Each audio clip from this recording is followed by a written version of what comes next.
Good morning, good morning, good morning.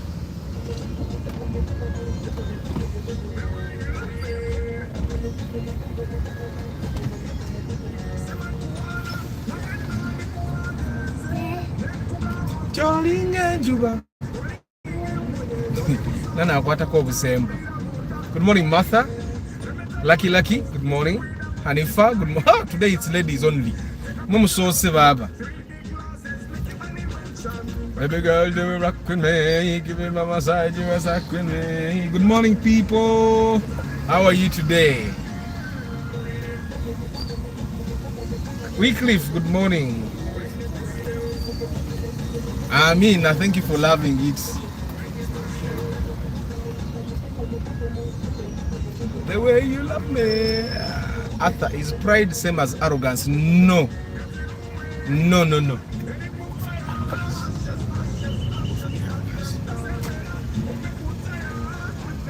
Pride is not the same as arrogance. I'm going to give you the difference shortly.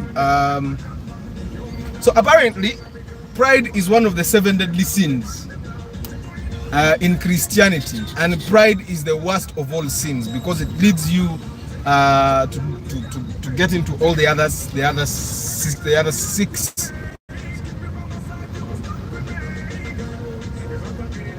So pride is one of the 7 deadly sins in Christianity.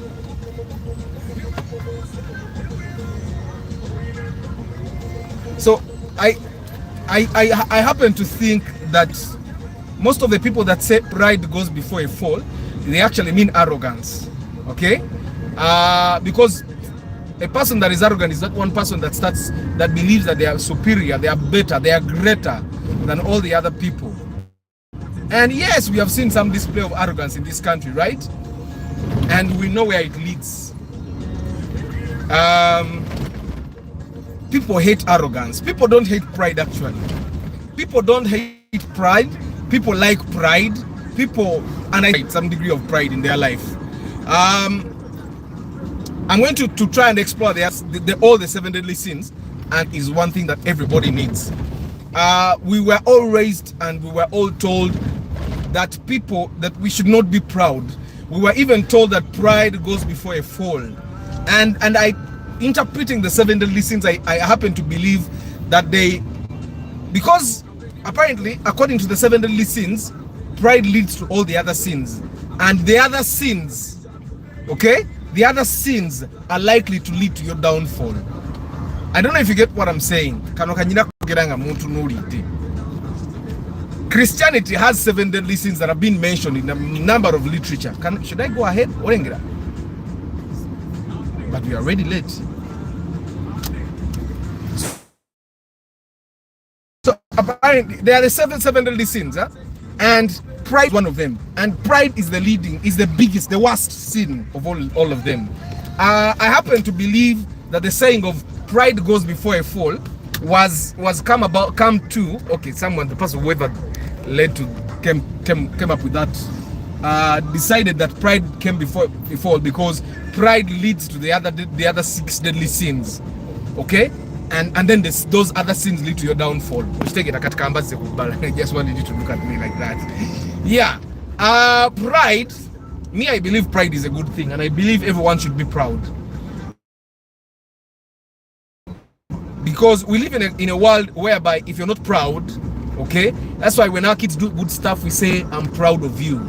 Okay, when and we rarely say I'm proud of myself, because we have been made to believe that pride goes before a fall. So we don't want to fall. So we try as much as possible to not be proud. We try to be humble all the time. Man, we are too humble for life. So I just thought. Good morning, Antonio. Good morning, Mark. Good morning, Lawrence. Good morning, Deep in Coffee. Bagenda 5G. What 5G are you going to bring when they even fail to do? No wonder they are making their company a public company.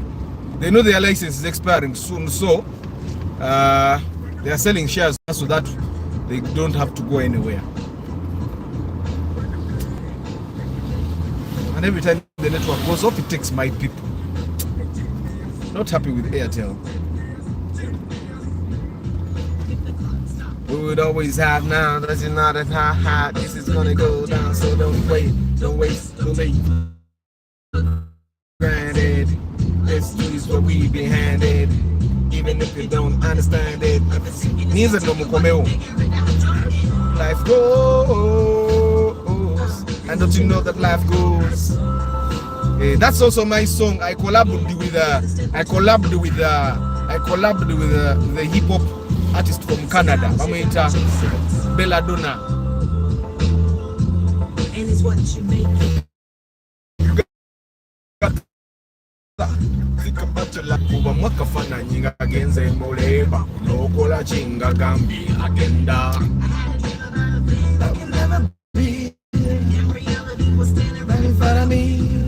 Hold tightly and might be, never know, it's your mighty. Do your great judgment wait. I'm right here now. Good morning, people. And then we start again. We're talking about pride and why I believe everyone should have a bit of pride. A person that is not proud stands a lot of risk in this world. Me, I'm proud, by the way. I'm proud. I'm not arrogant, but I'm proud. I'm proud. Yes, Chris Fitness, good morning. Woo.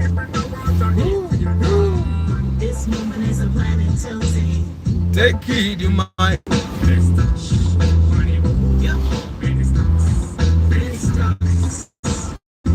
We are talking pride today, guys. I hope your week is starting. I hope your week is starting on a fresh page. You feel good, you feel alive, you feel healthy. If you are not, I'm telling you, Sarah, like the broadcast, like the broadcast. Go going down on your like button. So, according to Christianity, there are 7 deadly sins, which include pride, greed. According to Christianity, the Airtel network is annoying.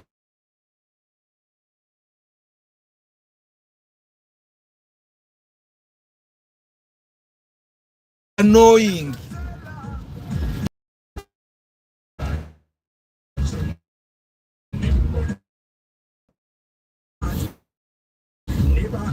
But you make the network is annoying people. And that the words pride, ego, attitude, and arrogance. Together. Peace, Joseph. Good morning. Amina, how is Chiboga? Neka kati naiba chitalinda abana ne bawe alekatekeo kakale kafulake. Ono gendo stopping up buli mwana jango stopping emotoka tomanyita abantu bagenda ku mirimu. Man, Chris Fitness network ya chana chitonyo. Chokambu baleta 5G. Choka 4G. They have failed to manage 4G and they claim they are bringing 5G. Nakakusanga CEO wa Airtel no mpenpi ku matamu.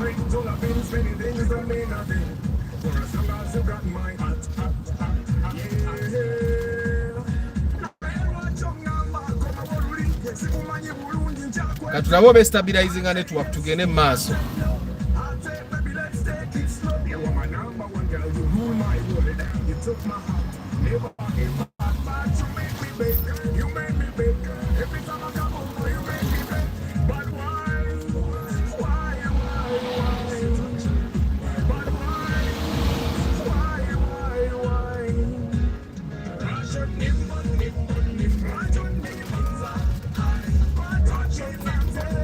Well, I find that the Bible, according to how much I've been exposed to the Bible, not that I'm not a pro Bible guy. I find that the Bible doesn't really define pride as pride. It simply talks about instances where pride led to the downfall, especially Lucifer. They tell us that that Lucifer was proud of his beauty. Lucifer was proud of his ability, and he tried to go against God. Okay, Lucifer tried to go against God, and God made him ugly, made him unpleasant because of what they called pride. I find that pride, although it failed because of these other sins, not because of pride. Of course, he failed to manage his pride, and then it helped him get to these other sins. Let me just go through the 7 deadly sins. Pride is the first, then greed is the second. Okay, not in really in that order. There's pride, there is greed, there is lust, there is envy, there is wrath, there is sloth, there is gluttony.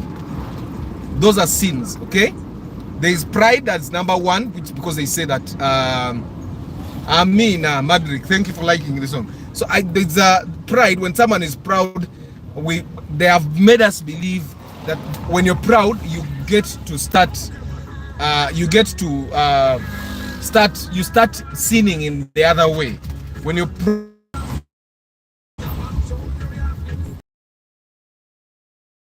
and some authors, okay, pride leads to you being greedy. Being greedy, according to multiple authors that have Christian background, they believe that after you're proud, you start being greedy, which I don't believe. I believe that greed can be an independent feeling, an independent urge, an independent action. It doesn't have to come after pride. Like someone can be greedy. Kids are greedy even before they are proud. A kid can want all the toys, a kid can want all the food, a kid can want everything. And that kid doesn't know what pride means. The kid is not saying he's better than anyone. He doesn't even feel like he's better than anyone, no. But what is happening is he just wants things, okay? And of course, I don't think that should even be defined as greed, especially if you're not taking things from other people that belong to them. If you're taking things that belong to you rightfully, then you're not being greedy. I don't know. This is my interpretation. You guys can interpret it as well. Amina Hanaba, thank you. I wish you a blessed week as well. Ahindisiwe Dennis, good morning. Modric. You see, then lust. Everybody lusts, right? Everybody lusts.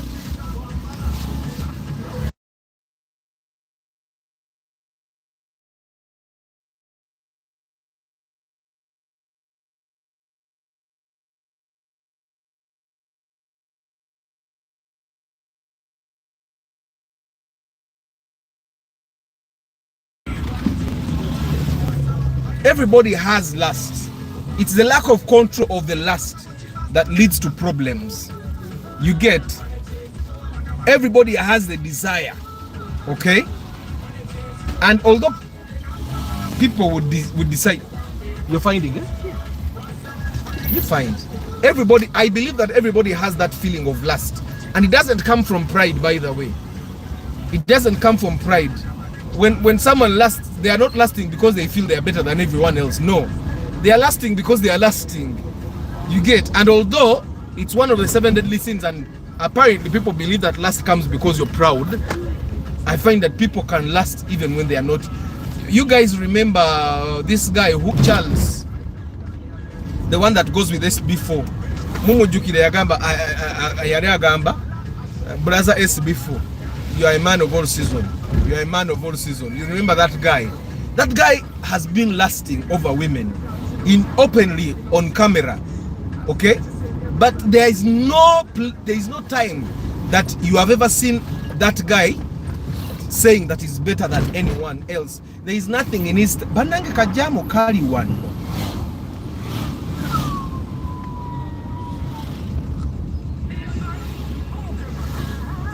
There is no moment, okay? There is no time that I have ever even felt it in his statement that he feels he's better than anyone else. Yeah. So everybody has lust. So lust is a strong craving for, yes, you know what it means. I have my boy here, so I can't say that other word. And it's normal. You see that it's normal? Don't define what you have not seen. The reason why you went to Google is to get the real meaning.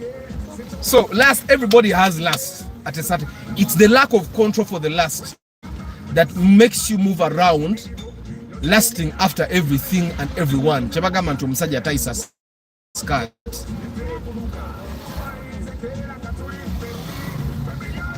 So the lack of control of lust, Abby, good morning.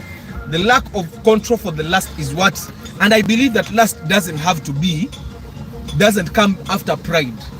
You get, although that's how it has been interpreted in several publications. Then there is another sin, which is envy. Although people try to believe that envy comes because you're proud, I believe that envy is a natural feeling, and that natural feeling can actually be controlled.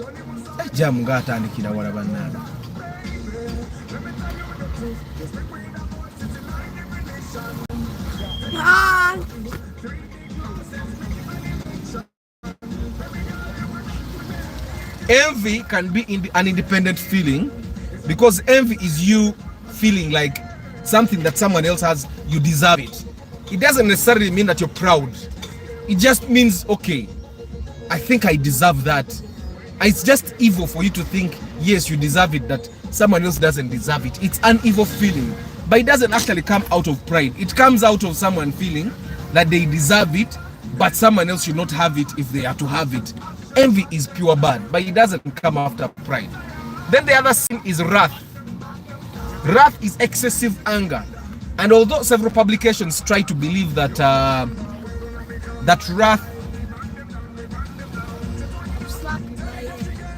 wrath, someone has just given me Google here, a definition of pride.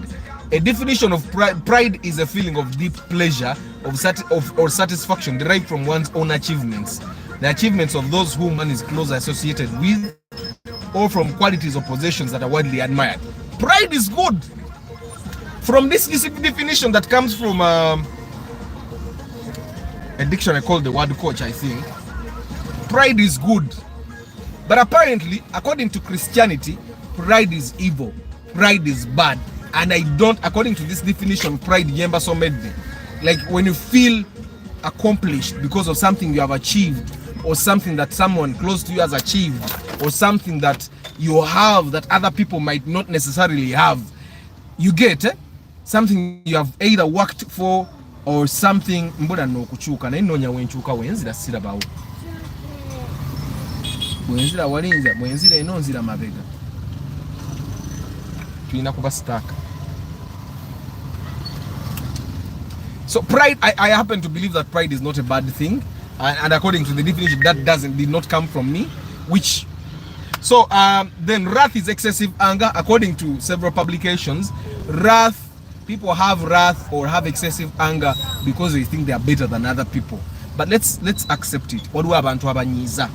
Ngoka oina kambu wadangu muntu anyiza. Good morning, Isaac. But why do I think the way everyone commits lust, knowing or unknowing? Everyone is proud in a way. Pride is not bad luck. It's the lack of control of the pride that when you fail to control your pride,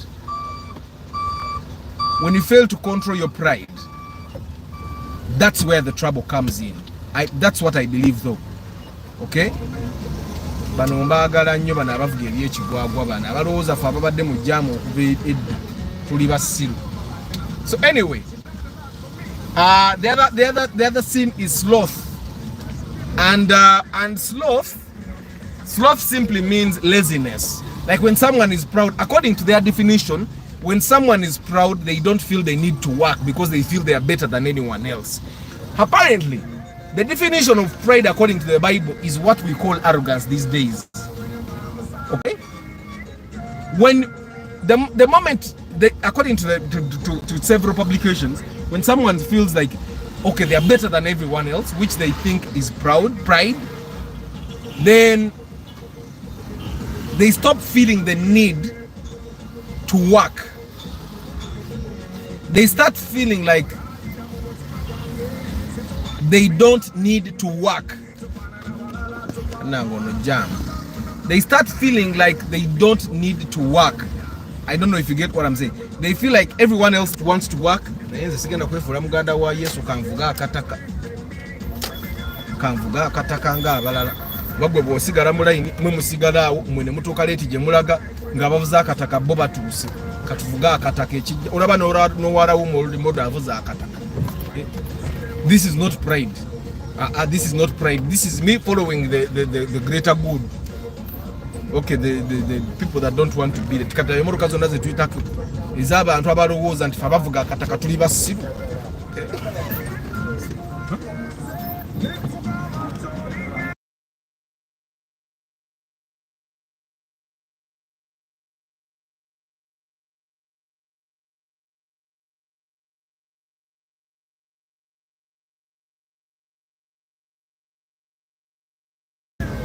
So pride, we have talked about sloth, which is laziness. When someone is, according to publications, different publications, when someone is proud, they stop feeling the need to work.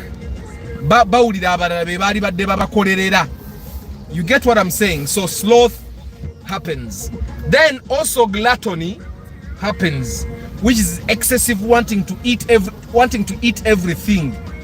That's gluttony. And apparently, in this country, in Uganda, we have seen all these sins. We have seen greed, we have seen lust, we have seen envy, we have seen wrath, we have seen sloth, we have seen gluttony. I've come to believe that actually envy is a normal feeling. Everybody feels envious at a certain moment, okay? But it's the lack of control of the envy for you to start feeling like the other people don't.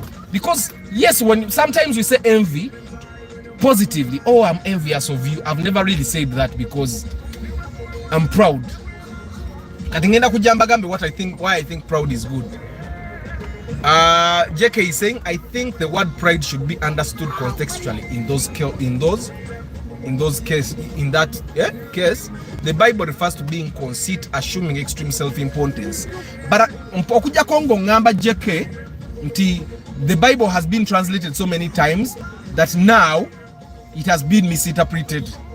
But according to what I've read, Lucifer or Satan currently, because when this guy was yabadde line entuufu yabadde entuufu mulowooza ate si yeefuuse enchamu fe abadde bavuga akataka kati fe tuli mu line entuufu kansigale mu line y'akataka yentuufu kati bali abadde mu line entuufu bali mu nfu. So JK nirindako ate abalayini eri entuufu ndaba bagenda abakataka tetukyatambula kanzire wano ekijja kijje kuba eno layini ffe tubadde mu layini entuufu naye teri andi namabega kati kira ebintu bya Uganda biri upside down. Kitegeeza ono omuntu anazimba oluguudo alina oteekamu akumako mu makkati, otherwise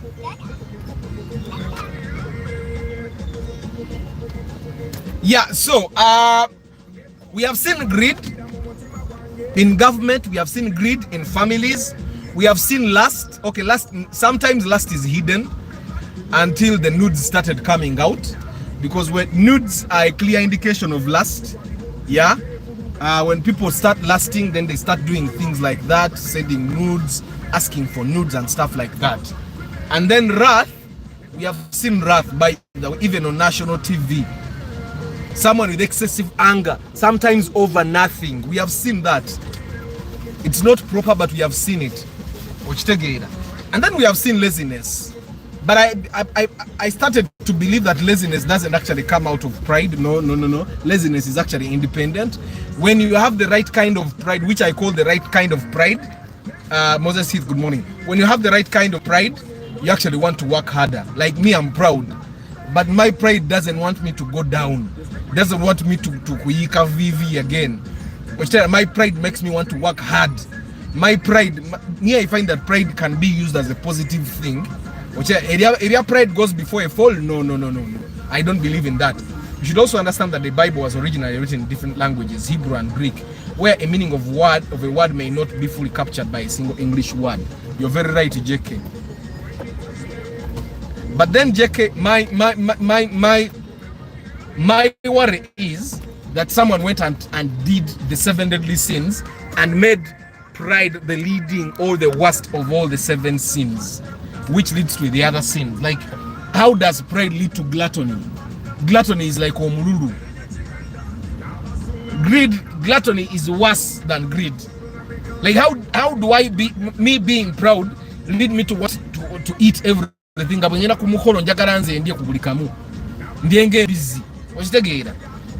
I try reading different translations to understand of any given scripture. The amplified version try to explain more. So the Bible doesn't actually talk of pride, right? Because then where does it come that I believe the statement pride goes before a fall was well-meaning when they said it. If you look at the 7 deadly sins, and if their interpretation is like that pride leads to these other 6 sins, in a way it can be interpreted that pride is the worst of the 7 deadly of all the sins, and that pride leads to a fall. Because when you have lust and you don't control it, trust me, you will go down. Because abasajja babatega nnyo abakazi, and of recent I learned that n'abakazi babatega abasajja, and then the people bebakutezerwa kusuula. Then excess greed yasuula Kazinda. You guys remember Kazinda, the accountant in the Prime Minister's office? He got too greedy, nabba nnyo, then he wanted every new car, he wanted every house, he wanted everything. And that's how he was. Alaika ne mukomera akyaliyo. Bana abayaya babba amabaatu. That's a bird. On the roof? No, I mean plants. Those plants. Yeah, that's grass. It grew in the gutter. That's a gutter where water goes. Water comes from the roof, then it goes to the gutter, then it goes down to the tank. So when the gutter is not cleaned properly, grass grows there. Yes? What? The tanker. And how does it work? Because soil comes from the roof. Now when soil comes from the roof, travel in the wind. The wind blows the seeds of grass into that place. Moses said having a bit of pride is good, not just a bit is good. It gives someone a bit of standards to follow, and if they are lowered, then they feel out of place. Moses said I don't believe that someone needs just a bit of pride. People need pride. Like, have you found omwala ebintu ebisobola byogera mu luzungu because YouTube ejja kujjayo video yange? Have you found omwala nga talinamu yadde ka pride n'akatono? Buli akwata kutwasikana zeeno okitegeera.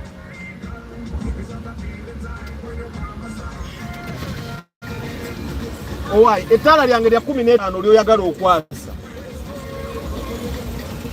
anti oyinza okukoonako n'olyasa.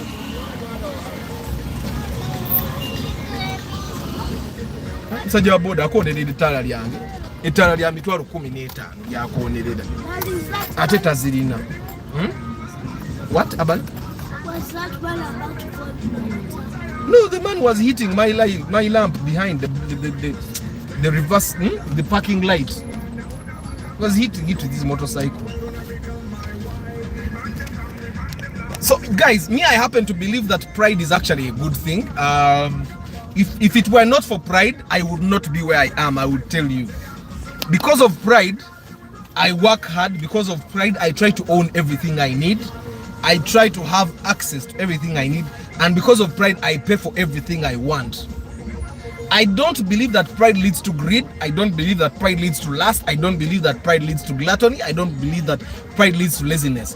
I know people that are lazy, but it's not because they're pride. They are just lazy. I tell you, if a person is lazy, their entire family is lazy. If someone is dirty, almost it's a trait with their entire family. If you find someone that is greedy, this is something that gets trained at home. Ogenda okwesanga ng'omwana bw'aba greedy ne taata we yabeeranga bw'atyo oba ne taata we bw'atyo bw'ali. That's why you find that what the kids are, if you go back and look at their parents, that's what they are. Pride is a good, like the definition. You still have that Google definition on your phone. I'm going to read this Google definition again, and then we start from there. After, have you run into someone who is so proud and it makes them, that's not pride, Moses Heath. That's not pride. That's not pride. The definition of, let me read this definition of pride. Of course, it's a Google thing, but that's what I believe is the definition of pride. And I hadn't read it. So according to this Oxford Dictionary, it says, pride is a feeling of deep pleasure or satisfaction derived from one's own achievements. The achievements of those whom one is closely associated with. Already, the achievements of those with whom one is closely associated, or from qualities or possessions that are widely admired. So I can feel proud of myself. I can feel proud of the people that are close to me. I can feel proud of the things I have, of the things we have. Now, Moses Chogambia, for someone to be entitled, here, for someone to feel entitled, I believe that arrogance. It's not pride. Me, I feel that for you to be proud is you feeling like, okay, I'm in a good place. I'm in a good place, and let me try to keep it this way. Let me work hard to keep it this way. Like me, if I'm proud, okay, of what we have achieved at Dynamo. Waha, Preacher Joseph Webale Kuja. Tell us the 7 deadly sins. Interpret pride to us. Go into the Bible to sing a Preacher Joseph. You get.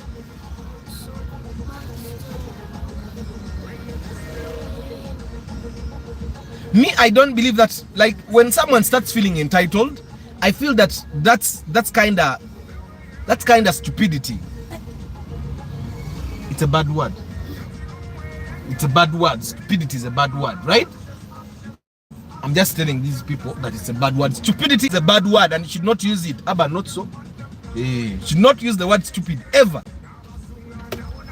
Okay, Preacher Joseph is saying, Proverbs 6:16-18, pride goes before destruction, and haughty spirit, and an haughty spirit before a fall.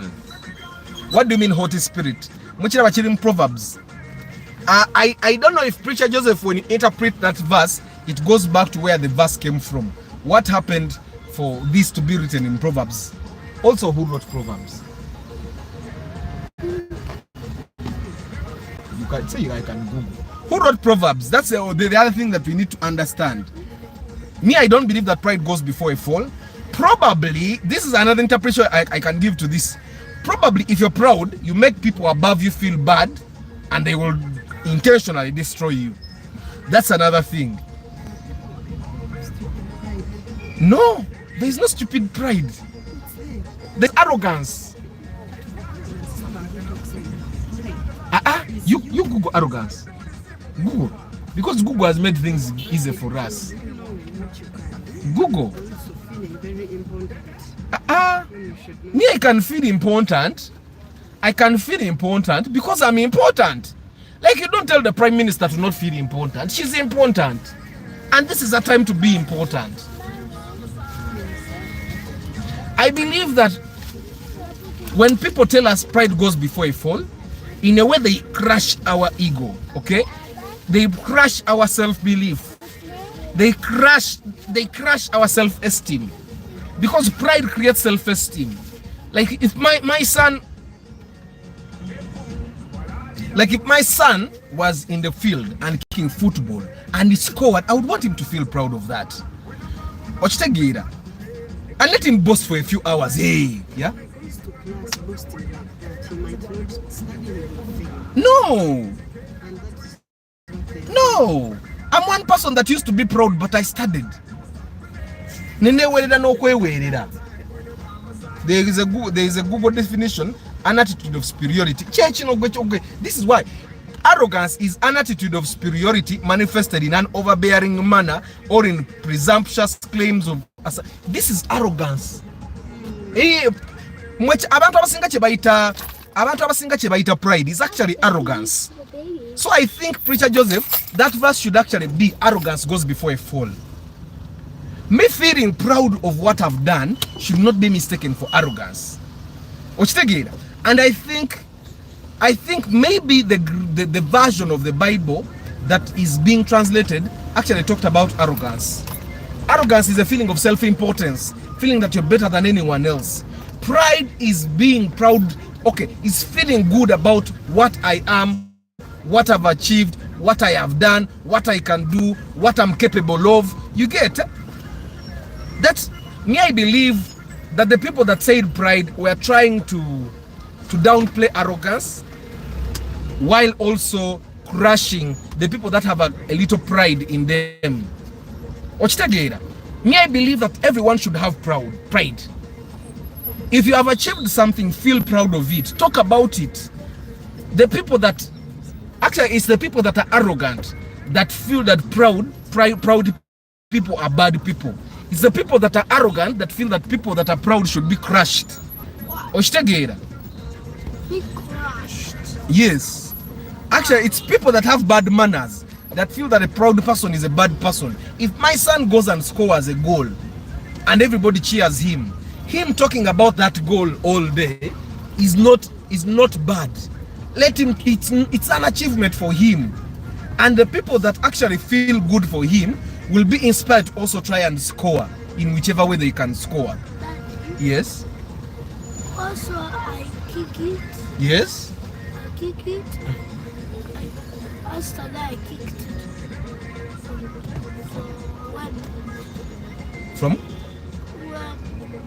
When I was kicking it.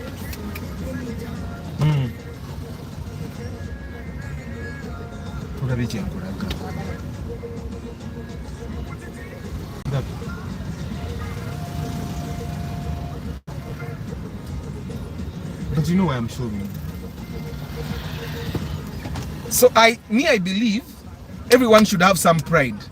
Pride helps people work hard. Omuntu ataina pride, and I think Amalala is arrogance. Amalala is not pride. Amalala is arrogance. Actually, Museveni listens bari badde bachusa wali pride ne bateka arrogance. Arrogance leads you to feeling that you're much more important than other people. The people betulera okulaba abava mu kitundu ekimu ababeera si bonna, of course, naye wali abavaayo abatandiko abali arrogant. People that are arrogant, that believe that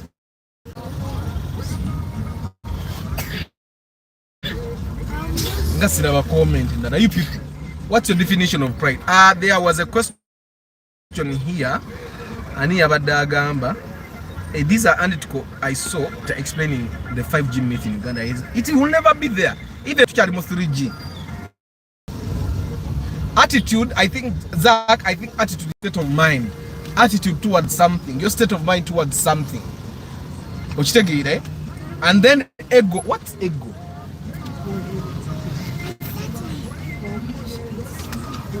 Wamanyi oluzungu. Wano njogera ebigambo ebiri simple non correcting. Mu izo njogedde bubi. Mu izo njogedde bubi. Mu lori tochiti bakyogera lori bakyogera lori.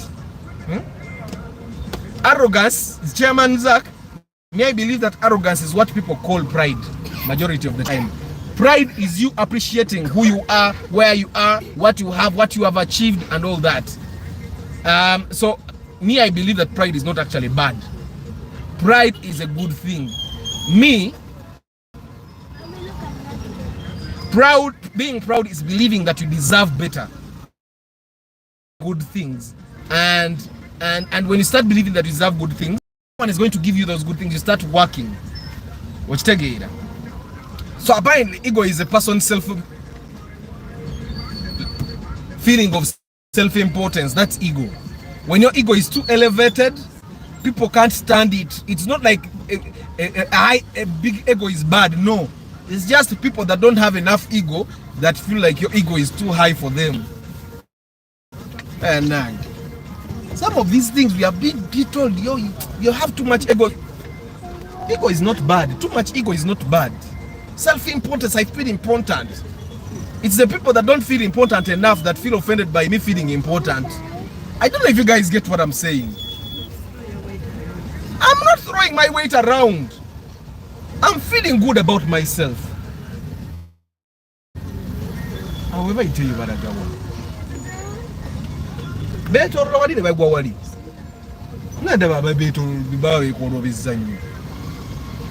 Anyway.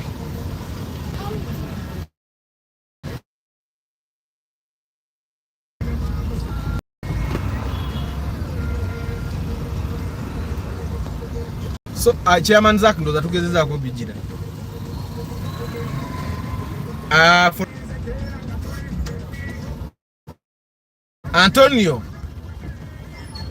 Antonio, alien skin is arrogant. He's not proud. Nze echo. I used to be proud of what he has achieved, but now he has turned into arrogance. Bw'omuntu ajja n'avuga emmotoka n'agisimba mu kkubo n'agivaamu n'abuukamu n'ambuukemu n'agireka mu kkubo ng'etokota mu makkati g'ekkubo. That's not proud. That's not pride, I mean. That's arrogance. The arrogance of feeling, oh, I'm more important than you. That's arrogance. Alien skin wali are arrogant. The kind of person that will weld the car in a way that makes it unsafe for him, unsafe for everyone else. Not just it doesn't just make the car look nice, no. Kataina chine chimoroka chatambulira mu ekiringa echemita yimbwa. That thing is unsafe for him and for everyone else. That's kati atuse kuleva. Yes, he has achieved a lot. Naye kati yaita mu pride na ingira arrogance.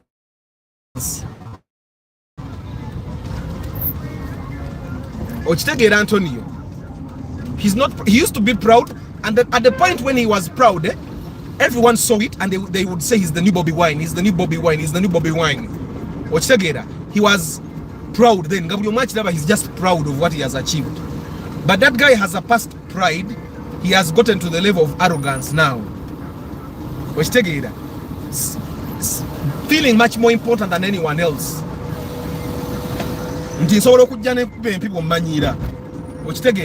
That's arrogance.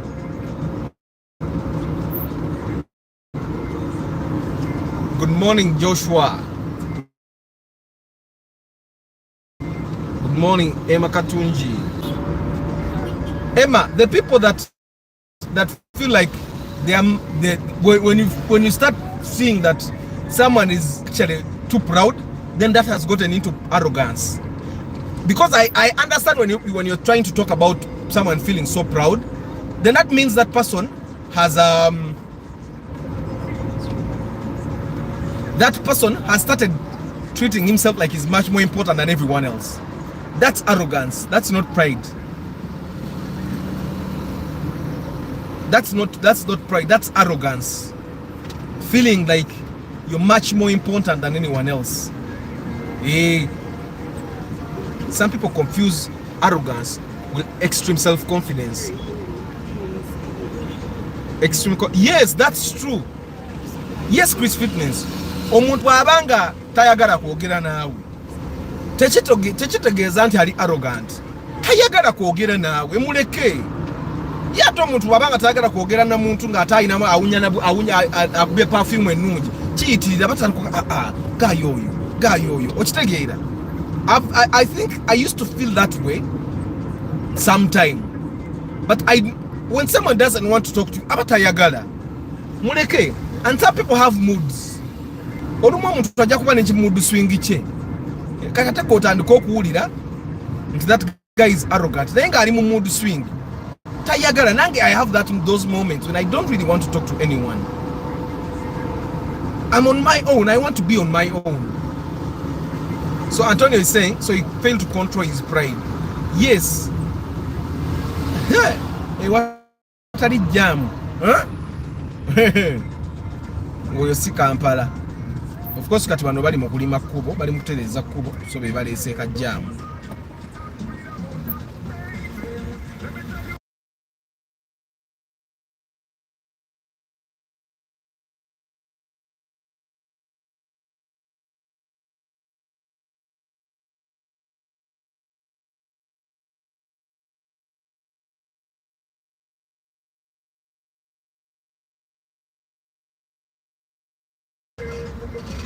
Good morning, Jerome. So me, I believe that everyone needs a certain level of pride. We need pride. Me, I happen to believe that I've been able to work hard because I'm proud. What pride has done to me is that I don't want to beg. I don't want to be helped because I've been helped so many times, and people when abantu bamala okuyamba biseera bimu batandika okwogerako, naye nga ate omuntu akuyambye genuine yali badde takwogerako nti gundi oyo namuyamba. But people don't have that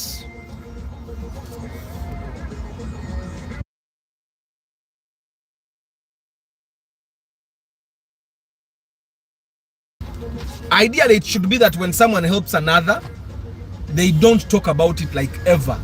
Let the person you have helped talk about it.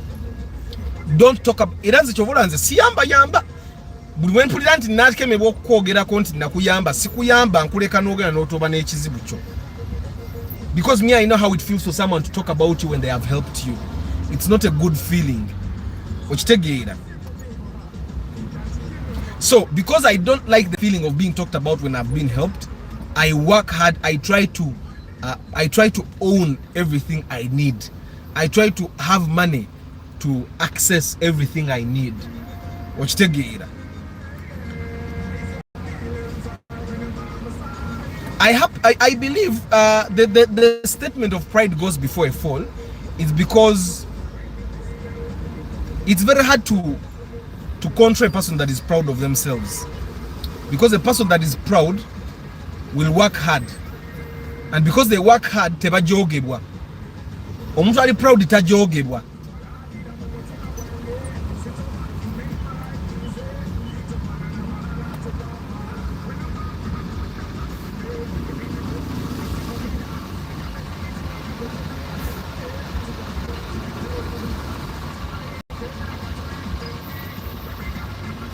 Kukyenda bye mu nsi muno buli w'okuuma obuntu bulamu totuuka gy'olaga. Abavuga akataka be bagenda, ffe tusigala wano twefuula mbu twasoma nnyo.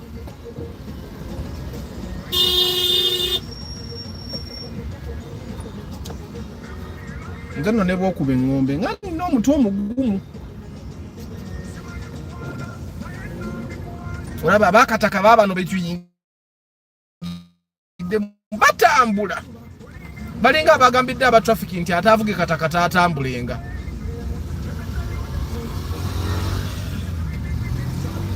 Olaba speed akataka gye katambulirako. Arthur, what do the doctors have? Because they can't even explain what they write in prescription. They be like, just go to the pharmacy, we'll understand. And by the way, I from what I believe, from what I've been told, a doctor is supposed to explain to you everything. A doctor is supposed to answer every question you give them. Doctors are arrogant. They're arrogant. Because wobanga ne mu code of conduct yo muli muntu omulwadde bwakubuuza ebibuuzo biddemu. Omulwadde bwakubuuza ekibuuzo kiddemu. Gwe omulwadde n'akubuuza ekibuuzo n'omutunuliranga kasasiro. That's arrogance. Nze mbavuma nkuwadde sente zange onkoleko, nkubuuza ebibuuzo ate tobiddamu. Mbavuma nze sikyayagala kajanja. Waliwo akakazi akeeru akakola ku Wanda Health Center akaali kawa mutabani wange eddagala bajjanja ba typhoid. Omwana talina typhoid ne batubeeza ku kitanda ennaku 3.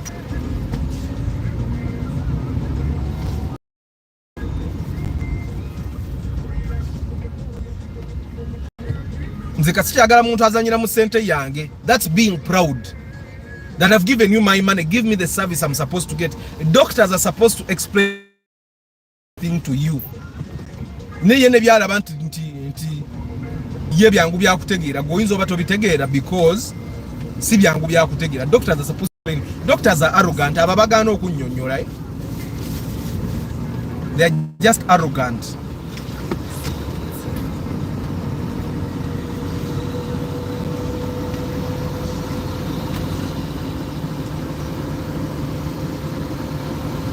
Corinthians 11:18, since many are boasting in the way the world does, I too will boast.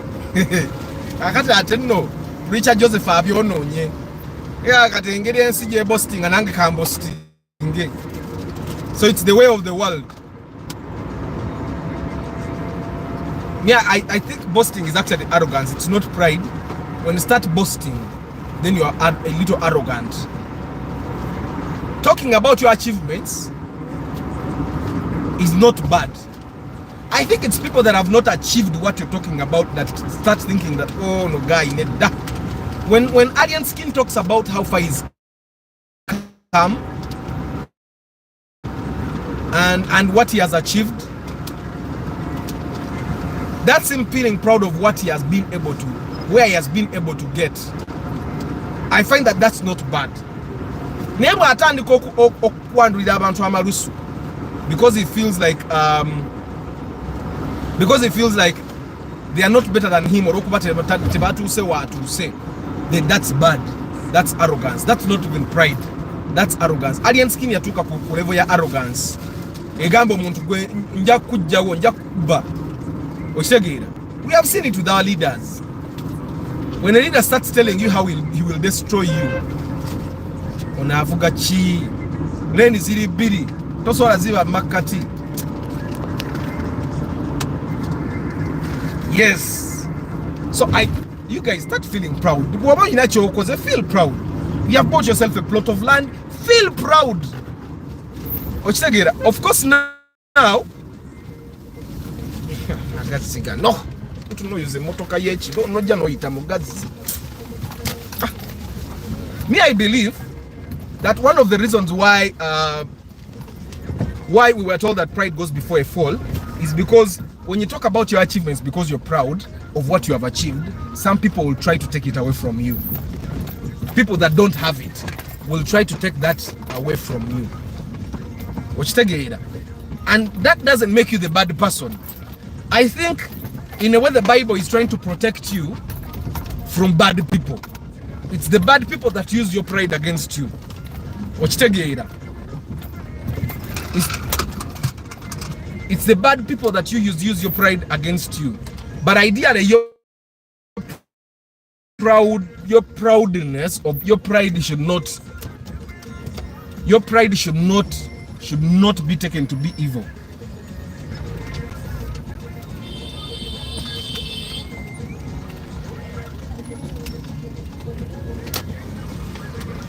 Abasajja ba boda tebalina breaks ne bwala be moroka ngayingira yagala je agisookeyo kyobola baba nze sizika wa boda bannange munansonyiwa sizika wa boda nga afudde accident simuzika because majority of the time it's the border man to blame. It's the border man to blame. Era mpereza ya mabugo bulungi ngamba umule mirembe because wewe ababoda bavuga ebyekisiru nolabira danga avuga bya kisiru no mugamba ko nakuvuma ate nakuwemula no kuwemula sina kuvuma okitegeera nenga na yala abakyavuze kya kisiru kati yowereza ayo mabugo abayina obudde ne bamuziika kuba bayete yagenda yalaba. Me, yes, I'm proud. I'm not going to waste my time over someone that actually died seeing that he was going to die. We need pride, banange mwe guy. We need pride. There is a border guy, he works with us in marketing. Omumanyi. Guy yafuna accident. This time it wasn't his fault. Yafuna accident na yalimbi nnyo to the extent that mutwegwe muri mu byuma. Right now, 2 years later, guy yagano okwambala helmet. Tayambala helmet up to now. Okitegeera, they are bigger helmets because ayinza okugamba helmet entono enyega ebyuma ne binnuma.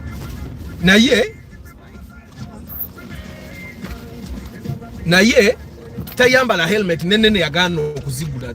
They have even been offered to him. Naye yagano kolaki? Yagano kuzambala. And we keep telling him not to yambala helmet. Not to yambala. We remind him not because oba tulina lugezigezi, but we know kati olunako lwe yafuna accident omutwe ne gumenyeka nnyo. Skull yamenyeka actually ne bagiteekamu ebyuma. He did not have a helmet. Yagina helmet naye helmet yali wano ku mayembe. Okitegeera senga yalina helmet omutwe gwe gwali badde safer because tewali yamutomera boda mune yamutomera yene boda naye musuula yali bwe yagwa omutwe ne gukola ki but he doesn't put on a helmet and somehow you want me to feel sorry for a person like that nga fena tukimanya a helmet can keep him safe naye nga aganya okujambala oyo nga tuweerezaayo amabugo okitegeera. Of course he drives a little better than other people because he has tested the accident. He has tested accidents.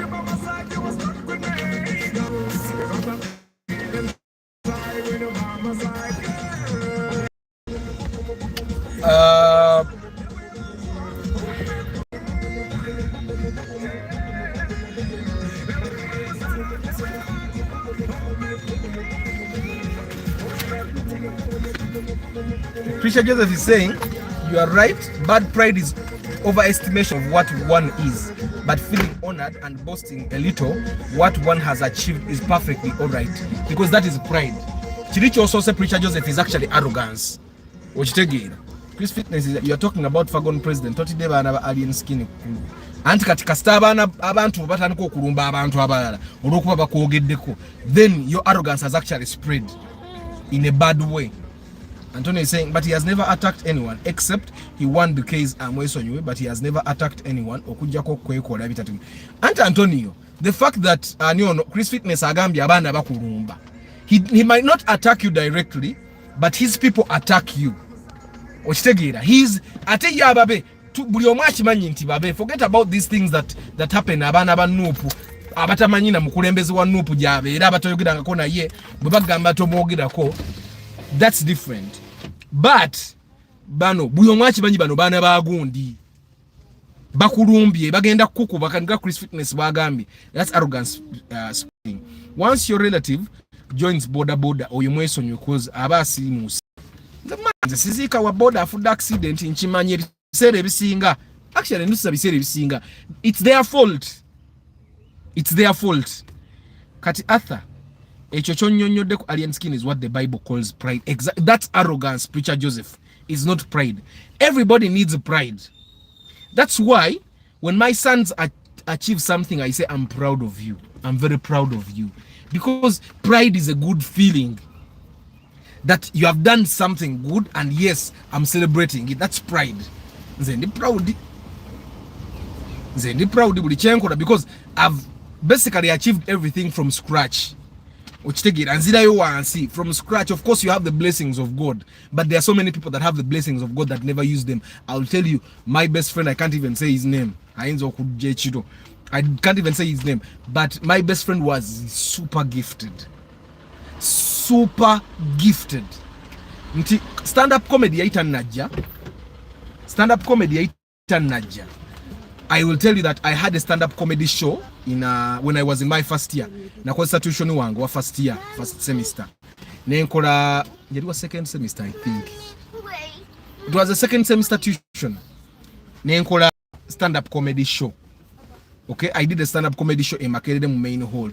It was at the end of the semester. Fragita ended in laughter. And I was with that friend of mine. I can tell you that we all did stand-up, but it was him that made people laugh. It was actually him that attracted most people to that show. But this guy was too gifted in every area. He was likable. Everything, people liked everything about him, liked everything he did. He was super gifted and everyone would see. But he did not see it.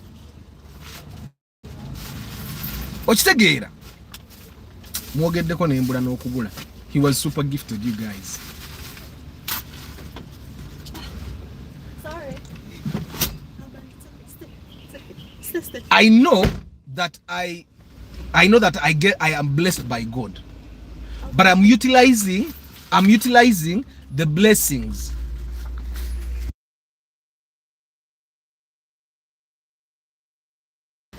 You are blessed by God. The important thing is that you can actually utilize the blessings of God in a good way.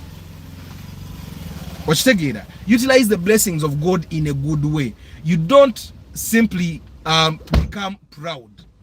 You don't simply become proud and become lazy. You know, Cheva say, Bachi say sloth. Cheva is a sloth, being lazy, not wanting to put in the work where you need to put in the work.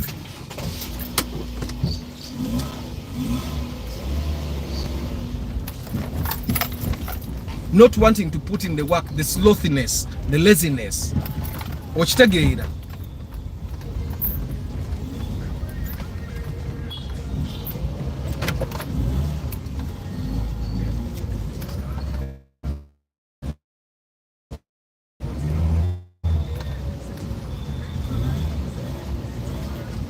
William Rokayamaniyo. Ekitegeeza ne Bobby ali arrogant because from nowhere nga bakuyisamu egaali enzibu nnyo. I think Bobby Wine was arrogant at a certain time. I don't believe he's arrogant now. Olaba Antonio. Bobby Wine was arrogant at a certain time. Bobby Wine yakubanga, but now he's not. Why I'm saying he's not, it's because Bobby Wine is a leader. He's at a level where he cannot be paying attention to non-important things. Like you expecting that abana abawagira Bobby Wine bweba kuvuma abayete movement muntu ono. How many times is he going to say that? And besides, abana baba singer right now bakwa attacking over attacking. If there was no attacks on these kids, nga tebaba kwata ne baba siba ne baba tulugunya tebaba kuba masasi tebaba kuba tear gas, okitegeera, if there were no unfair treatment of them, we would, because there are unfair treatment we had never, nobody attacked anyone verbally or physically. Okitegeera, it was after these people felt threatened, after they were threatened, that they actually started being verbally violent. So personally, I believe that right now, I don't believe that Bobby Wine is. There was a time when he was arrogant. Ngakukuba. Nena asanga yo arrogant munne gwe nyumi yake ya BMP na mujira ye mundu. Now, that group of people is actually arrogant. The group of people that will slap you out of nowhere, then get a gun to show you that they are powerful. The group that will scratch your car and tell you what are you going to do about it. The group that will ask you, do you know who I am? That's arrogance. Actually, a proud person, can I tell you that a proud person was scratching a motokayo. Omuntu ali proud was scratching a motokayo. Akusasula ngato musabye na musaba. Omuntu ali proud. Omuntu ali arrogant ya scratching a motokayo na kugamba ngezako n'okumbanyira ojja kundaba. That we have a lot of people that are like that. We should try as much as possible to not be arrogant. Do you know the times of the times that someone has died and the country celebrated? The country celebrated because that person was arrogant, not because that person was proud. No, that person was arrogant. Waliwo omuntu yali too arrogant to a point yagamba abantu tujja bakuba amasasi tubatti. N'agamba tuina yagamba nti tulina obuyinza obukwate mu ne tukuba amasasi mumujjukira oyo omuntu. Era mujjukira nti bwe yafa ensi yonna yonna kumpi ya celebrating. Bantu bakola nabo ne family ye bakaaba. Okitegeera, yagamba ffe tusobola bakuba amasasi bwe tuba twagadde. Tulina right ekolaki ebatta. That was arrogance. Ate wakyaliyo banne bangi abakyali bwe batyo nga bali arrogant. Kati mujjukira Kasirye Gwanga. Kasirye Gwanga was proud. Okitegeera, Kasirye Gwanga was proud. That's why tewali ya celebrating kufa kwa Kasirye Gwanga. Bw'ofuuka arrogant, owaaye ejjeke.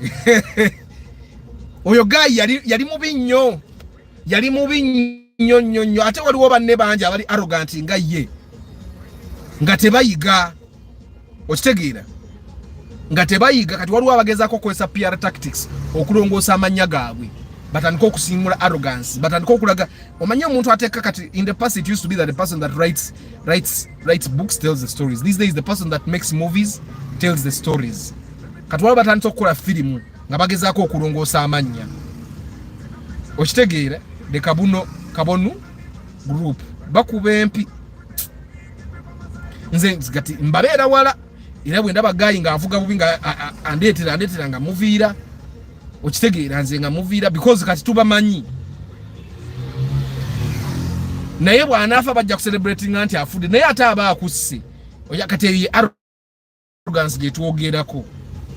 Waliwo ne pastor omu, Preacher Joseph, waliwo pastor munnammwe ali arrogant nnyo. Osegire yasukka mu pride kati nayingira arrogance. Okumanya ali arrogant, owa traffic yamuyimiriza. Nze muganda wange akinyumiza because yakirabako n'atirovuga lole. Yakirabako gayi yayimiriza pastor oyo ku Hoima Road. Okumuyimiriza obuyimiriza, gayi bamugoba mu police. Awo wenyewe bamuyimiriza bwe yakubira essimu gundi omusirikale gundi ne gundi anyimiriza ku road block because ali connected. Omusirikale ne bamugoba, okitegeera. Kati that eyo gye bayita arrogance embi. Arrogance etandika okulowoozesa nti gwe abalala bonna si bantu olw'okuba basinga ku ssente, okitegeera. Ate ebiseera ebimu, one thing I've realized that when you are arrogant, people, you can even make mistakes and people will let you make mistakes. Never kuleka. Because at that moment you feel like, oh, I'm much more important than this person. And, oh no. It's a feeling that will make you, when you're arrogant, you will make stupid mistakes. Abani against, so it's not a bad word. Auntie Ogambie Hoima Road. How would you classify someone who says that we fought for this country? That's not pride, that's arrogance. Council, that's arrogance. That's arrogance. You saying we fought for this country, you're being arrogant. It's like me telling my kids, that's starting to be arrogant. That's not pride. So what are you proud of? Have they achieved? Oh, why? JK. JK mugenda kundetera ebizibu. Kati JK, you're being arrogant. Otandise okwogera ebintu nzisagala kwogera ku bantu. JK, you're going to bring me problems. Ayinza oba si oyo, nja kubuuza, I'm not sure, nja kubuuza. Naye nze oli yaŋŋamba pastor. Era nange njogedde pastor mmwe mumanyi. Ayinza oba Mondo, by the way, Antonio, ayinza oba Pastor Mondo. Naye era si confirming nti ye Pastor Mondo. Kuba Pastor Mondo tabira ku Hoima Road. Waliwo pastor si oyo owuwo JK. Oli pastor mulala abeera ku Hoima Road eyo. Munange mugayi bamugoba. Ate bamuyisa bubi nnyo lwakumiriza mukulu oyo. But that's arrogance of the highest level. Okitegeera, the arrogance ewandulira omuntu omulala amalusu. You guys have heard of those stories. Okitegeera, I'll tell you a story. My relative, nzomanyiza, I'm a free person. Tugenda ku party. But tugenda ku party, there are so many things that have happened. Relative wange ono byazaakola musajja azaakola ebintu ng'abikola ng'abantu bo basirika. Nze paka bwe natuuka ne maganze temujja binkola, nze neekoleredde. When I'm standing before my urbans, I'm a king. Kazi tugenda kumpisaamu maaso multiple times nze nsiriikirire. So mulabe moloka yange eno maika, relative wange oli alina fielder, naye fielder ye empya kanamba nga tugenda ku mukolo obutebe nga bugaana okumala. Mu neighborhood waliwo alina obutebe nga gamumanyi Arthur, genda oleteyo ku butebe. Nga nzikiriza omundi ogwasooka nga ngenda ambuleeta, nengenda okutunira fielder ye n'emitto gigwa. Tusala nteekamu obutebe bungi. Nze bwe nakomawo okuleeta obutebe bungi ogwasooka ne buutu yange neefa teyaddamu kuggala because nagimenya nagiteekamu obutebe bungi. bwe nkomawo ogwokubiri obutebe era ne bugaana okumala kati no obutebe obulala munange relative wange nga mugamba naye omanyi emmotoka yo ina buutu eri better than mine lwaki tetuleetera obutebe mu mmotoka yo nanyiga natambula nanviira njogedde ku mmotoka ye okitegeera teyaddamu nakwogera nange ku pata eyiye gye yampiseko ze gye navuze amafuta agange nenzijja okitegeera. Now that is not pride, that is arrogance. Gwe ekikuuliza nti emmotoka eyiyo tesomba butebe ey'omulala yesomba obutebe okitegeera. Then the same relative yata nagula kanamba kaako nankubira nangamba why nga alina pata endala why banja akutumako nondeko ku masowaani n'amasepiki somewhere agagenda okukola ku pate nali busy ne mugaa sijja kusobola kuba ndi busy in actual sense saali busy nali mwavu ng'ate mumanyi ne sente z'amafuta takuwa ne mugamba osegeere ogaana otya bwe nkutuma okundeetera ebintu ogaana otya. It's like omuntu oyo nga expecting nti Arthur omuntu omukulu tasobola kugaana ye byamutumye because ye muntu ali better than Arthur. That's arrogance. Ate arrogance ejja bannange Johnny mwogera ku bantu mulekerawo kwogera ku bantu kanzije wa erinnya lino n'akajjeke ngenda kajjawo noza n'akantonio kankajjewo okubeera safe. Mujja bannange kutuleetera ebizibu saba omuntu agobye omuntu wa poliisi oba yoyo oba si yoyo aba muntu munene mwagala drones nnone mundeke bannange sebo nze nimu akatengo nyina abaana bato abantu ale ezo comment nzijewo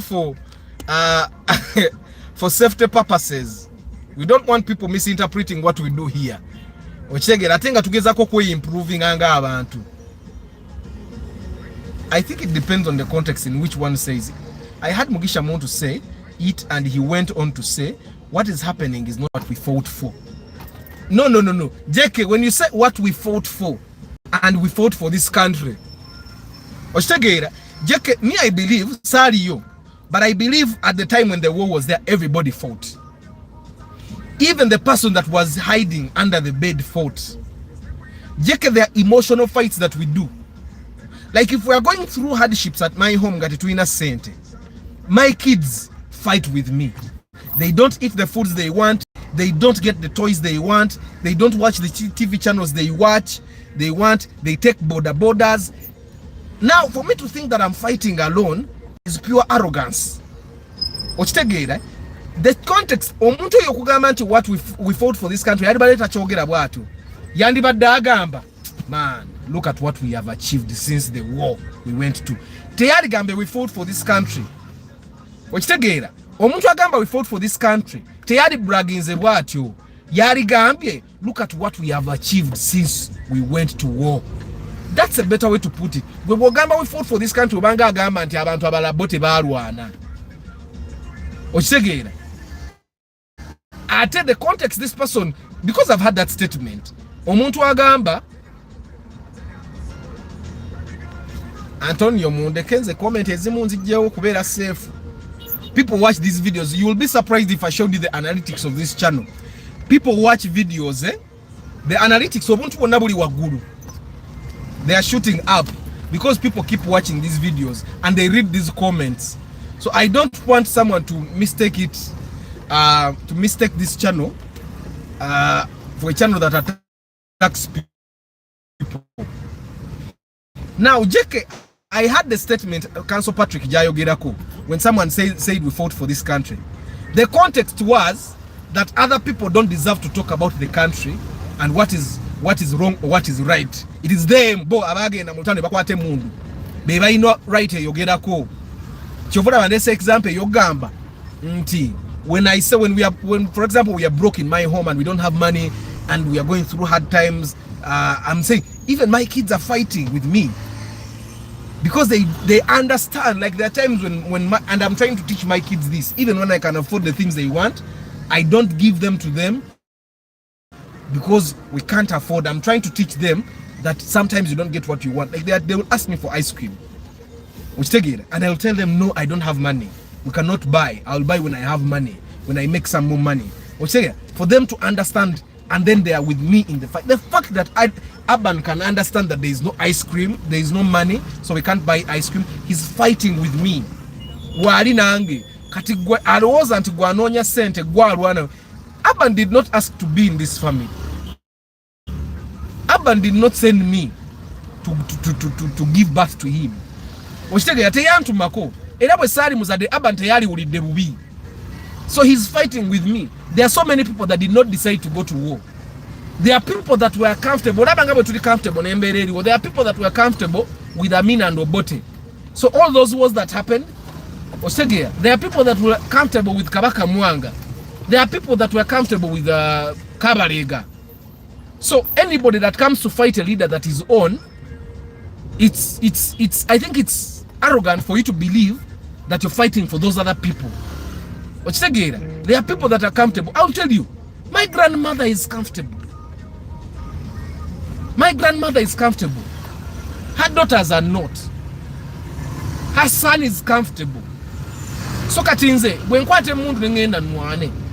it's arrogance for me to believe that I'm fighting for my grandmother. So she should not say anything about what is being done because it's arrogance. Good morning, Toddy. Actually, I have nothing about the way Muntu said it because he was so disappointed in the status quo. Even the statement Muntu Jayogera, if you quoted the statement he said, there is no arrogance in that statement.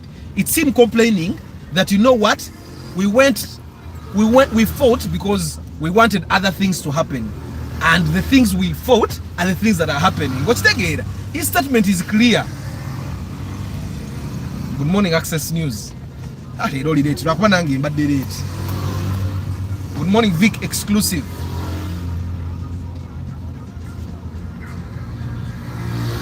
Me, I find that it's okay for you to be proud of what you have achieved. Okay? But it's not okay for you to feel like other people would not have achieved if you hadn't achieved. Ye chichi ni statement ya Council Patrick, your government, we fought for this country. It's like you saying that if we did not fight for this country, you guys would not be here. Okay? Like you saying, if we had not fought for this country, Arthur would not be alive. Of course I would be alive. My parents would still have had me. So I being proud of what you have achieved is okay. So I find that the statement Council Patrick has said would have been better said that, okay, if for example you say that I'm glad we did away with bad governance. I'm glad we did away with bad. That statement is proud. It's not arrogant. You're proud that you did something that needed to be done. I don't know if you get what I'm saying. But when you say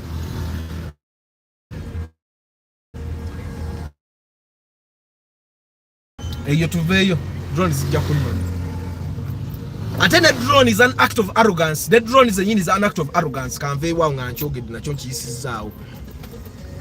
morning, Vic Exclusive. Good morning, Emma Bujo Call. So anyway, today I point here for everybody needs pride. Banang. Omuntu atali proud. May I believe that a person that is not proud doesn't even work hard. Omuntu atali proud. Abela lazy.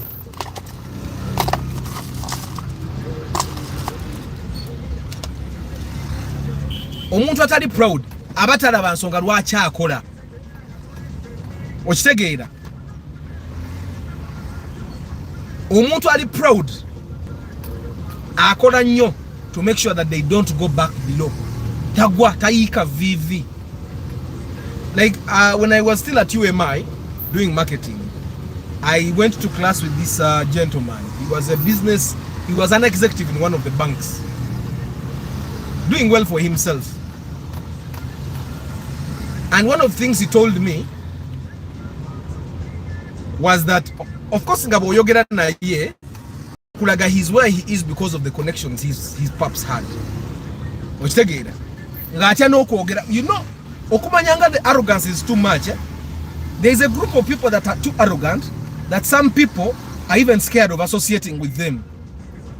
You know what I'm talking about. There are people that even hide their association to that group of people because the arrogance is too much. disgusting. Okitegeera amafuta nno galinnya abantu bange diesel wuya atuuse 529 ate nge wano wa layisi. Lwaki wano songereramu wano amafuta? Kubanga already ndide sikyalina kyentaasa.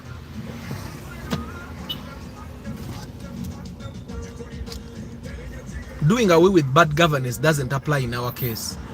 Anti jeke tuchimanyi. That's why the statements that come about are arrogance. They are not pride. There is no pride in the statements that come about. Kanteremu wana amafuta. Okitegeera. There is no pride that comes with those statements. Okitegeera. Because there is nothing to be proud about. A person that is proud has something to be proud about. Omuntu ali proud aba alina ekintu ekyokubeera proud about. Papa, senior, wina visa? Teeka mbwe kikoona ng'ojjamu.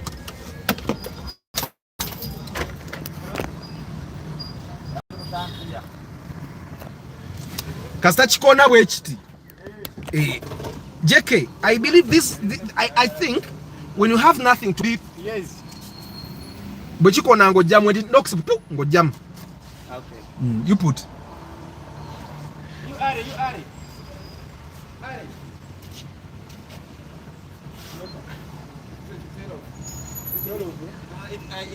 It is not there. Good. You want so much. You see, JK, when you have nothing to be proud about,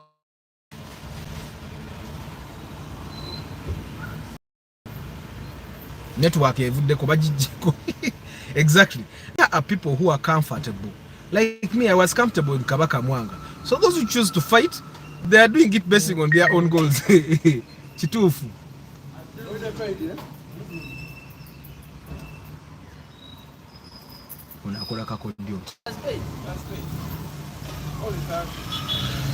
But now I'm not comfortable. Enjala etuluma.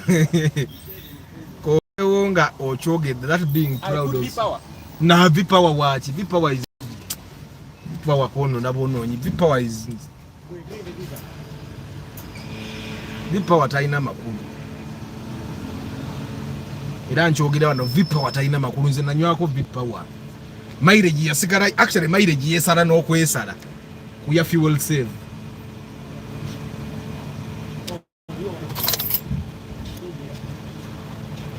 Vipawa taina makulu. Koveo ngochogede, that's being proud. That's not being proud, that's being hurt.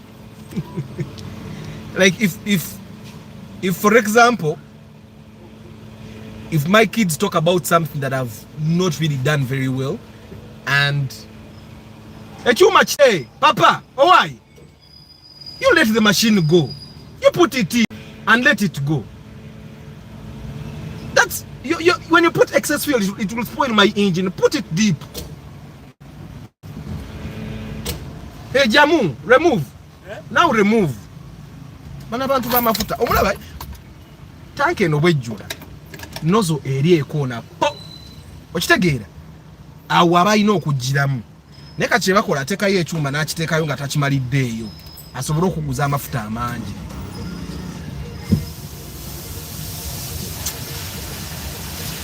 Nanze ndi mugezi nno. 1644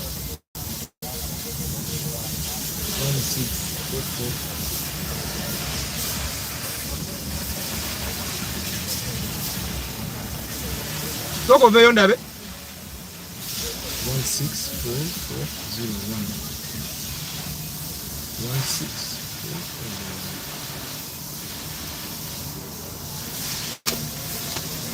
You're going to give me even the other receipt. You have it, eh?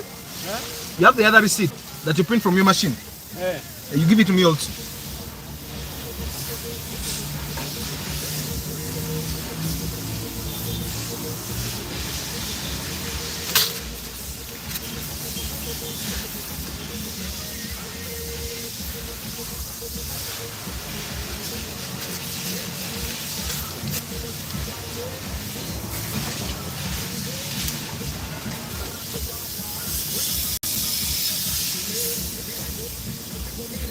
Asajja bamafuta no bayaye. ogenda okunywa full tanka yakutetenkanya. Ngenda kubaledda ndabe bwenywedde kubanga nagira balulinga ekubayo omukka gwa bbulaaka saabutegere.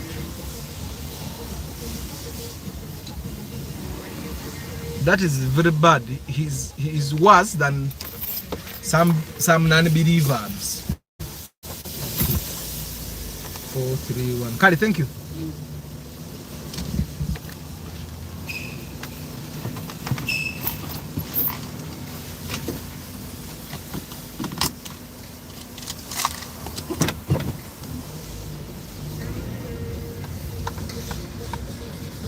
Other receipt for what? John, nze nsasula omusolo gwa URA bambeera bubi. There is a time when na fighting anga sina receipt bakuba fine.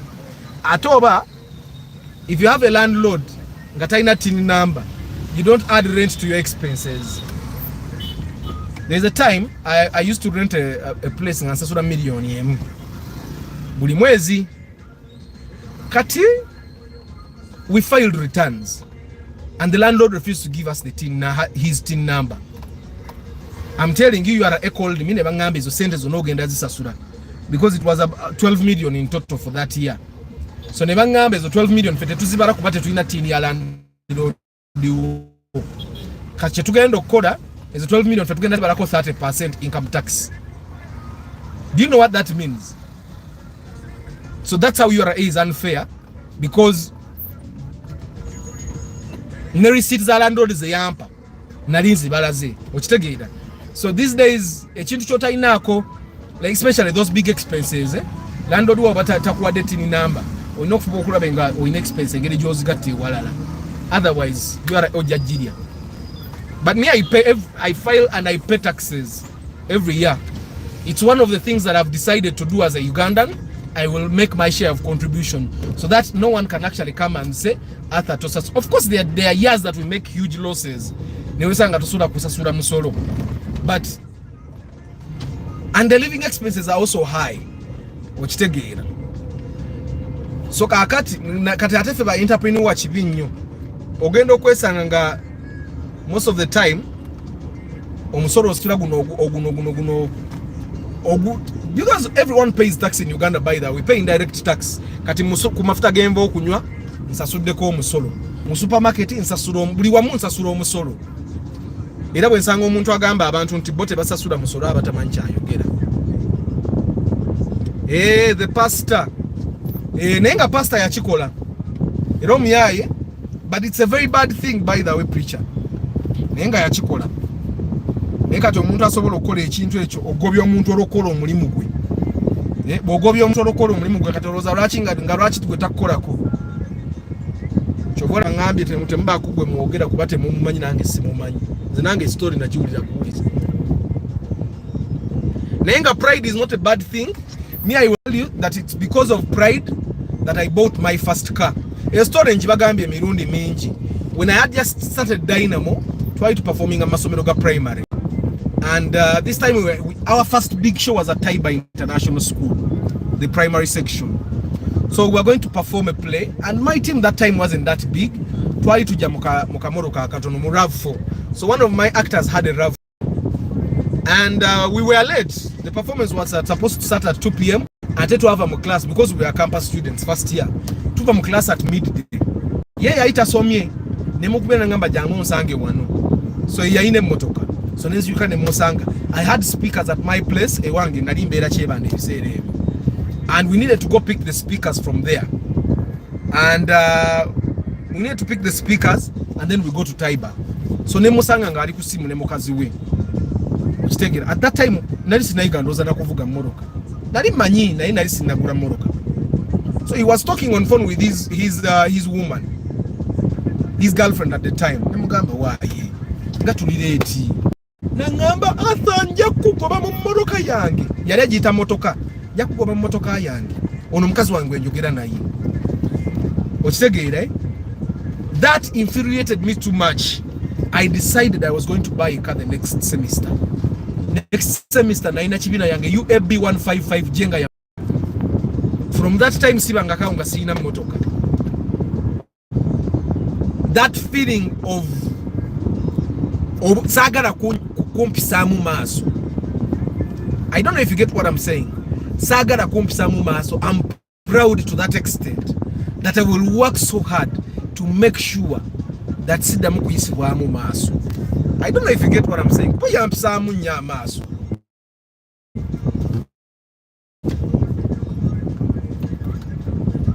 Ate the next month nakwata mukazi or your girlfriend we no musajja mbuliri kakati ebitu ebazamwe bisere the things that make us feel we are too special biba bitono nnyo.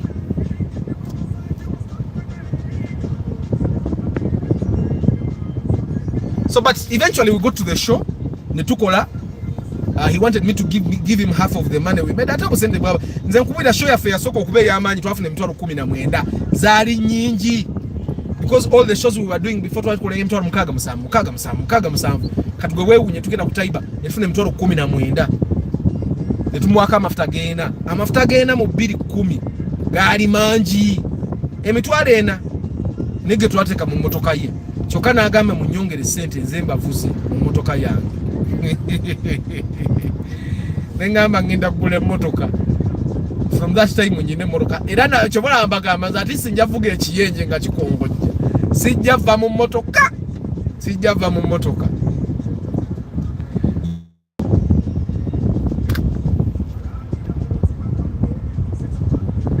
I believe if you have the like I'll give you an example. I'm proud of my work to the extent Airtel, shame on you. Airtel, shame on you, Airtel. Internet, and it keeps going off like this. Somehow you claim that you're going to bring 5G.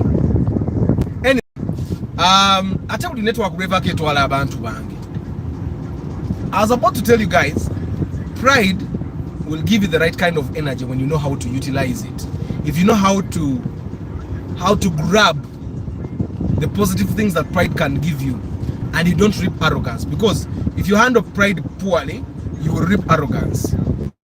But if you handle pride properly, you're going to get the right kind of energy. Right? For example, I'm too proud to the extent that I want to do good work.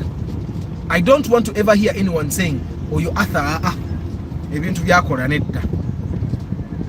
Oba yasomerawa, oba yabigirawa. I don't want people to ever say that ate emirimu gyakola mibi. I'm proud in that way. I believe that we are suffering, especially handymen, builders, abantu abo bwe batyo. They learn from the job and they learn at the mercy of other people. Ne bakulanga bali humble, omuntu amuyigiriza bw'amuvuma, olumu bw'amukuba, n'akulanga ali humble, n'ayiga nnyo okubeera humble okusinga okukola omulimu gwe obulungi. I don't know if you get what I'm saying. You go to mechanics, you go to carpenters, you go to builders. Even in my own industry, the performing arts, even marketing, people pay attention too much to being what other people want, to not appear proud, to not appear high, to the extent that they forget about the important things in life. Like in my profession, then over time I studied some of the best artists. They concentrate on their work. They don't concentrate on how they dress. They don't concentrate on how other people see them. They concentrate on doing their work properly. So I decided to concentrate on that, doing my work the right way.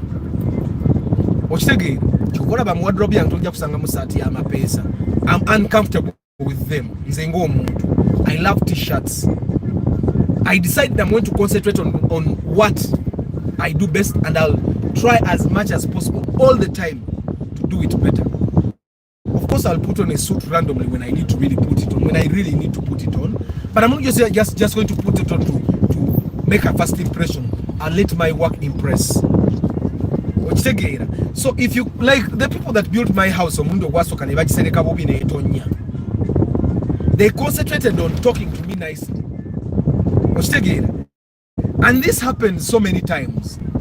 And mwegendereza abantu aboogera obulungi ennyo, abantu abagala okulaga gwe kyoyagala kyakola okyegera bono mukulu jjajja wange mwana bwakola ekitaliyo kimugamba. Why? I don't want that person to wake up and say, Arthur did not tell me. That's good pride. Toleka muntu kola nsobi ng'ogiraba nsobi. Okitegeera, eh? You can use pride in a good way. Nze omuntu bwakola ekintu ekitaliyo mugamba. Why?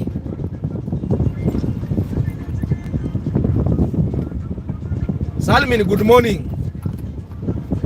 Nze one of my friends yatuleka ku resort beach in Entebbe and he drove off to meet his girlfriend, making us look stupid.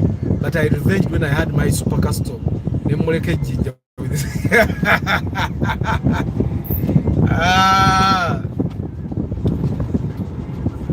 Bagamba revenge is better served hot. Balinya taxi. Novuga super custom no balekayo. Salmin, so today pride has made you come late, my. Hey, some people come late because of the no. Etaba pride wotuka late wantu ngwabadde osobola okutuuka amangu. Notuuka late buli omu akulabe ng'oyingira. That's arrogance. That's arrogance.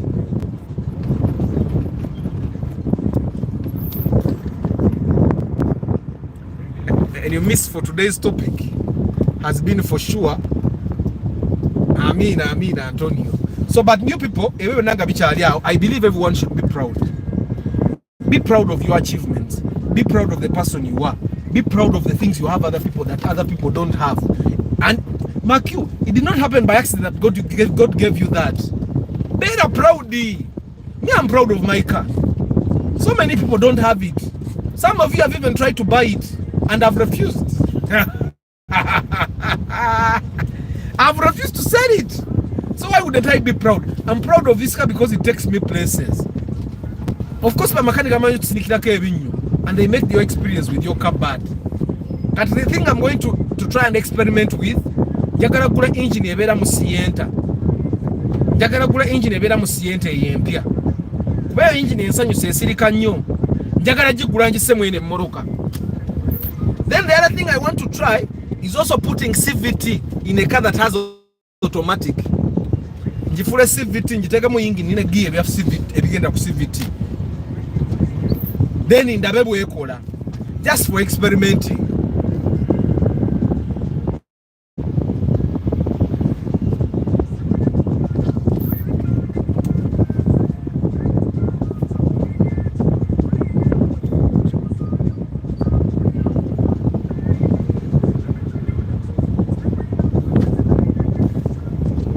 Ani ayinza obutabera proud na moroka mutambuza kilomita 8 olunaku. I'm proud of this car. Kilomita 8 buli lunaku. Omulundi guli gumu gwe yafiira ku kkubo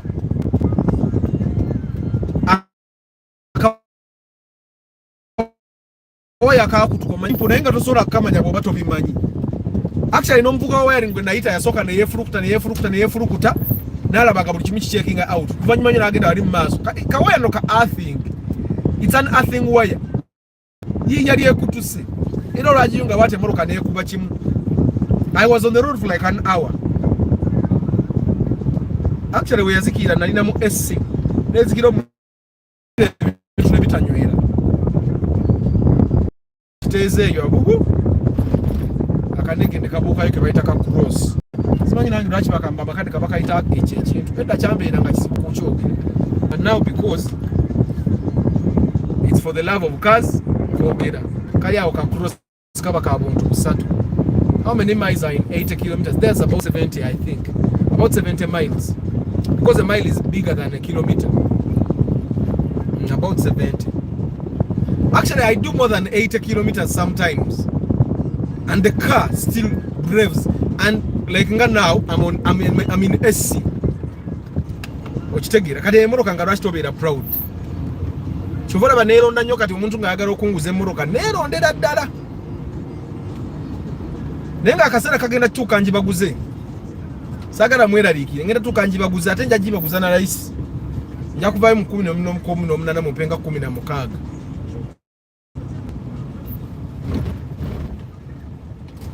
Nenga kansubira you guys are steady kantandiko basibula. If you're watching this video later on in the day or later on in the week or in the month, I hope it has been worth your time and data. Yeah, pride is important to us. You need to be proud. A person that is not proud doesn't work hard to keep that which he has. Because I'm proud of how far I've come, I'm going to work hard to make sure I don't go back where I came from. Because I'm proud of the person I've become, I'm going to work hard to maintain, to stay that kind of person. Because I'm proud of how hard I work, I don't want anyone to ever mess it up. Because I'm proud of my team. At Dynam, I work with a very good team. Because I'm proud of my team, I will make sure that those guys get what they are worth. I'll make sure they get the rewards that are worth, that are due to them. I'm proud of them. Because I'm proud of my kids, I'm going to make sure that they get whatever they deserve. Because I'm proud of myself, I'm not going to have kids aimlessly. Sagala ntuke myaka nkaga nga so anagenda ko Dubai. Kuba sente zonna nazimalira mbana. Oshitegeera. So I'm going to make all the decisions because there's a place I want to be, and I want to be proud of that place when I finally get there. So I think pride is a very good thing. It can be used to guide your decisions as well. It can be used. A man that is proud and a woman that is proud tebajogebwa mu relationship. Omuntu ali proud tajogebwa talinyibwako. You've seen men say mukazi wange ankuba. Like a man that has some pride, how do you let a woman beat you? How do you even stay with a woman that beats you? Ebyo ebintu binzo okugisa no video yange. Chowala ebimu njagala mbyogere mu Uganda. Omusajja ayinamu ka pride, okiriza otyo omukazi akube. Muvire, gendo tandika obulamu. Omusajja ayinamu ka pride talwanira bya bugagga. Kuba omanya bwe wabikola osobola okuddamu n'obikola. Amuka pride talwanira bya bugagga.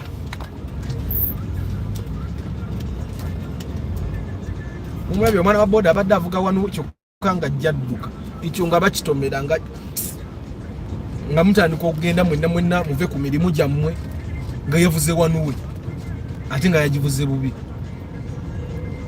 Nemwe guys, the economy is not doing well. There's a restaurant I used to stop here with my cousin in Atugula Chapati. I don't know if you remember this street.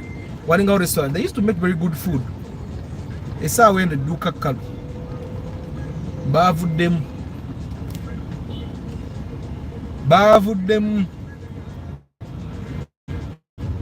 The economy is not good.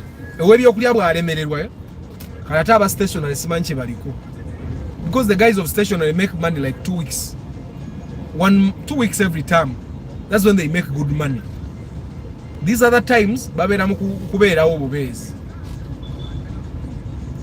Because masakwa ekunywa mmeka yakunywa mmeka twanyoba emitwale na I think we used 40. Atenga twali mu AC all the time by the way. Ne jamu yali mungi kwolo ku Masaka Road nga tugenda kuba twavuga ne tuyita ku express ne tugenda e Kajjansi ne tuyiteyo mu ne tugwa Ensanje I think. So ne twavuga Masaka Road direct. Twayita ku express twatuka ebusega nga jamu mungi ne tuvuga express. Butwavuga express ne tugwa e Kajjansi. Butwagwa e Kajjansi ne tuyiteyo mbikubo kubo ne tugwa Ensanje. Okitegeera. Yeah, but pride is a very good thing. Nze tedi muntu